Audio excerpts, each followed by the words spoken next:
একজন গরিব মানুষ বাদ যাবে না। যদি বসিরহাট দক্ষিণে গত 2 বছরে 10,000 গরিব মানুষ বাড়ি পায়, আগামী 5 বছরে যদি 50,000 মানুষ ফর্ম ফিল আপ করে এবং সমীক্ষা করে দেখা যায় যে সত্যি এই 50,000 মানুষ প্রকৃত প্রাপক, 50,000 মানুষের মাথার উপর পাকা ছাদ সুনিশ্চিত করবে আমাদের তৃণমূল সরকার। আমি কথা দিয়ে গেলাম, এখানে জল, পানীয় জলের কাজ চলছে।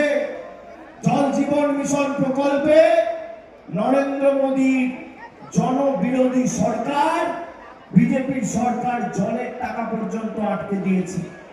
তার ব্যবস্থা আমরা করব। এই কাজ যত দ্রুত সম্পূর্ণ হবে আমরা চেষ্টা করব নজরদারিতে রেখে কত তাড়াতাড়ি কাজ কমপ্লিট করা যায় আমি নিজে অগ্রাধিকার দিয়ে দেখব। আর ভ্যাবলা স্টেশনের পাশে যে আন্ডারপাস